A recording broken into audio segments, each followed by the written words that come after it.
Halo teman-teman, jumpa lagi di Yeta Channel.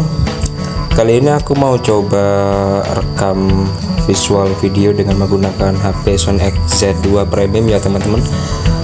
Dan untuk speknya untuk XZ2 Premium ini sendiri cukup lumayan juga. Dia itu punya stabilizer bawaan dari Sony yang menjadikan ciri khas saat kalian merekam dengan kondisi dalam perjalanan yang tidak memungkinkan ya.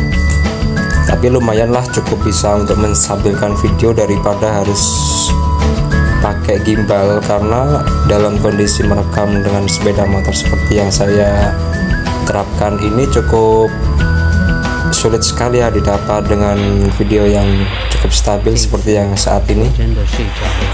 Dan bertepatan hari Sabtu ini aku coba ambil momen video ini menuju ke area wisata Desa Tempur ya teman-teman. Desa Tempur itu terletak di tengah-tengah Pegunungan Muria dan bisa ditempuh dengan jarak kurang lebih sekitar 1 jam dari Jepara kota.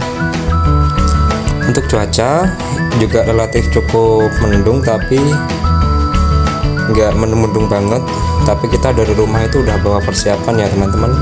Paling nggak itu harus bawa itu agar kita nggak kehujanan, karena biasanya kalau sore hari itu biasanya hujan ya kalau di area pegunungan.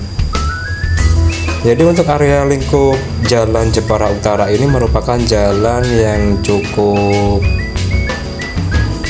bagus menurut saya, karena banyak sekali hijauan di sisi kanan dan kiri berupa perkebunan dari Dinas Kehutanan dan PTIP PTPN. Dan jalan ini juga salah satu jalan penghubung dari Jepara Utara menuju ke Kelet, Bangsri, Mlonggo, dan bisa juga tembus ke Pati Rembang ya teman-teman. Tapi karena lintasnya dia itu melingkar Pegunungan Muria, jadi agak lebih menjorok jauh ya daripada harus kalian melewati jalan lintas Kudus. Barusan kita tadi udah melewati destinasi pertigaan arah Desa Tempur ya teman-teman. Desa Tempur ini merupakan salah satu desa yang sudah lama sekali disorot sebagai desa destinasi pariwisata. Untuk akses jalan masuk itu sudah tergolong bagus sekali teman-teman, dan bisa dilewati 2 jalur mobil dan jalannya cukup halus saya kira untuk tahun-tahun ini. Oke, sekarang kita mau bahas testimonial setelah saya pakai HP Sony XZ2 Premium ini.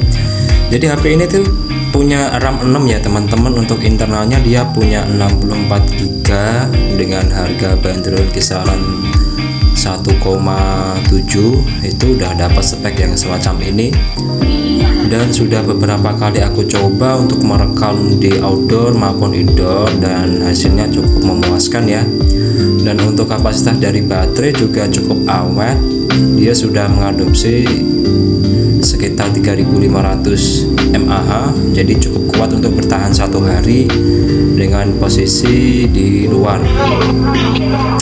Untuk HP yang aku pakai ini dia bandrolannya bandrolan AU ya teman-teman. Jadi AU itu semacam bundlingan dari kartu luar ya kartu luar. Jadi sama halnya seperti HP yang dulu paketan bundling sama Andromax ya, hampir sama seperti AU. Jadi jangan heran kalau HP Sony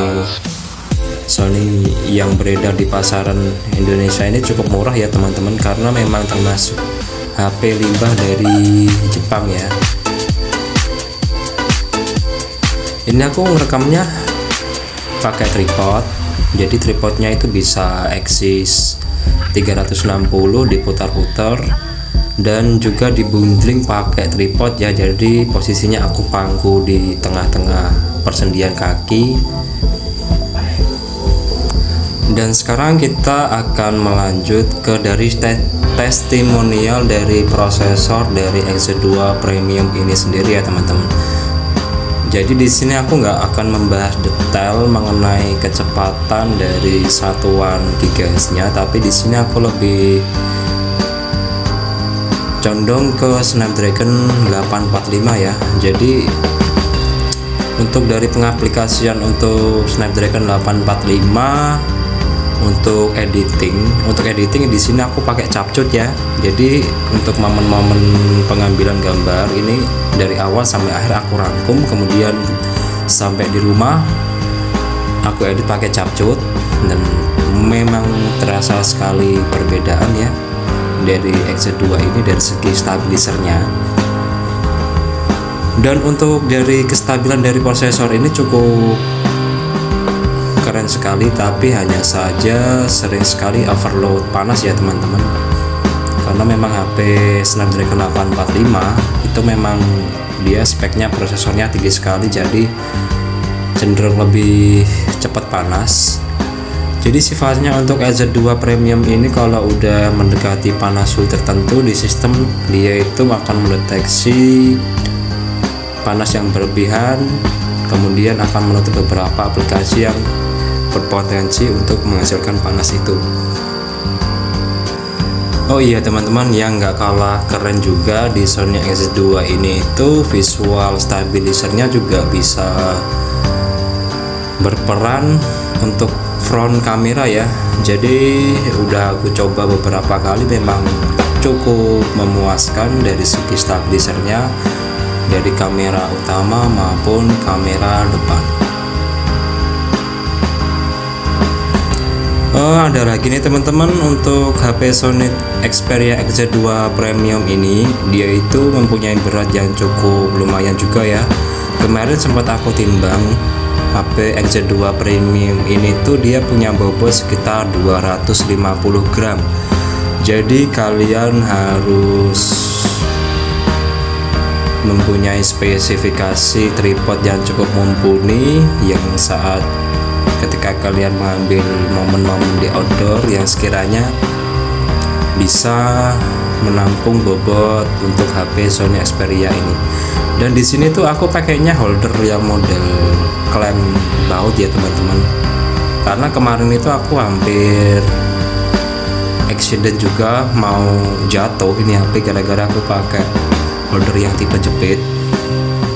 Karena memang HP ini tuh cukup berat, dalam posisi digenggam tangan dia tuh juga udah kerasa berat ya. Beda dengan halnya HP yang keluar untuk tahun-tahun ini. Oke, sekarang next kita lanjut ke kualitas audio rekaman dari HP ini teman-teman.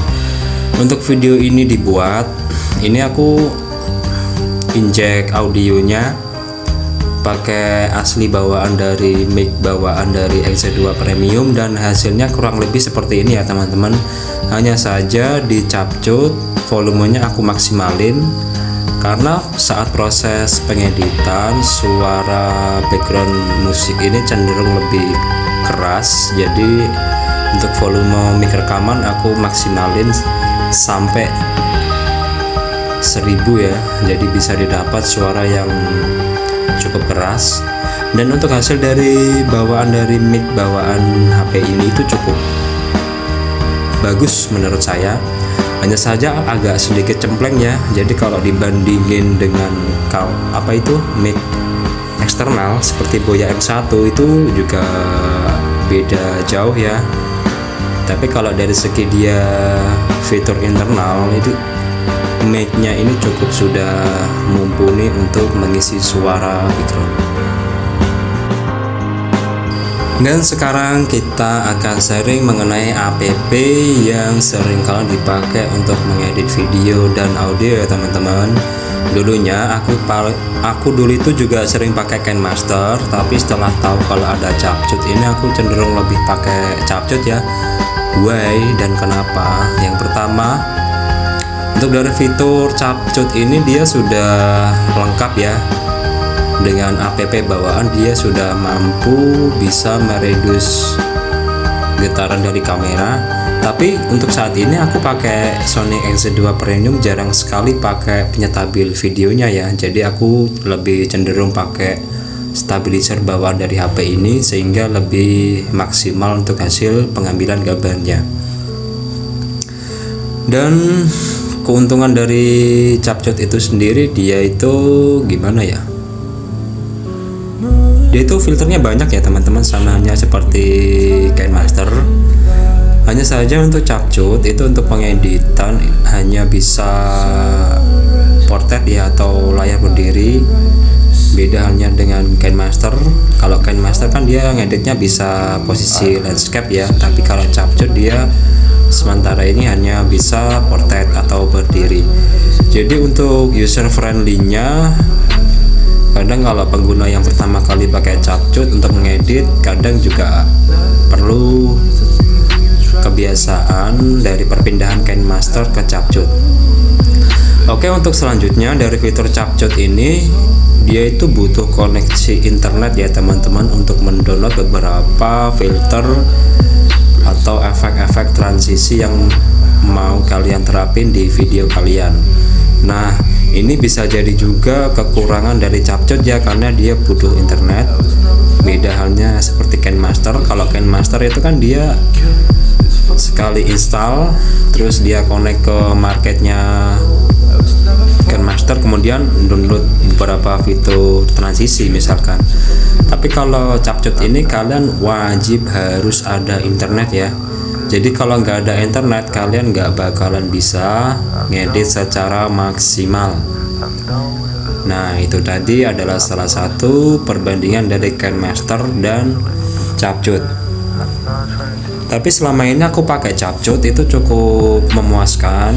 Jadi untuk sinyal atau kuota saya kira cukup murah ya sekarang ya, jadi cukup mudah sekali di bundling, apalagi ada kafe-kafe sekarang yang ada wifi spotnya. Itu bisa jadi untuk alternatif kalau kalian nggak punya data misalkan ya. Jadi ya seperti itu antara perbandingan dari kelebihan dan kekurangan dari KineMaster dan app yang aku pakai teman-teman. Sekarang kita akan membahas soal data. Jadi di sini aku kan sebagai konten kreator juga ya teman-teman di YouTube. Jadi saat aku liburan kayak gini itu aku pakai momen liburan juga mau bikin konten ya. Jadi setelah konten ini aku edit, kemudian aku renderin dan jadi, otomatis aku itu juga menghasilkan file video yang nantinya akan aku upload ke YouTube ya teman-teman. Nah, di sini aku pakai data SL. Kenapa SL? Kenapa nggak M3? Itu semua mengacu dari kekuatan sinyal lokasi daerah masing-masing ya teman-teman. Karena di daerah saya tempat tinggal itu sinyal SL lebih cenderung lebih bagus ya daripada yang lain. Dan uniknya XL ini itu juga ada paket unlimited YouTube-nya. Jadi kalau kalian mau upload video 10 GB maupun 15 GB itu nggak masalah ya teman-teman, karena aku sendiri juga sudah berkali-kali upload. Jadi kadang kalau ada video yang kena copyright, jika aku tes, aku upload kena copyright, itu otomatis aku hapus lagi ya. Jadi aku koreksi lagi video gimana caranya nggak copyright agar nantinya video kita bisa termonetasi oleh YouTube ya teman-teman. Karena sekarang itu banyak sekali syarat-syarat dari video yang khususnya kalau mau dimonetasi harus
video kali ini, semoga memberikan gambaran buat kalian dan sharing, dan semoga bermanfaat. Dan jangan lupa like, comment, dan subscribe karena subscribe itu gratis. Terima kasih dari kami YTH Channel, mantap.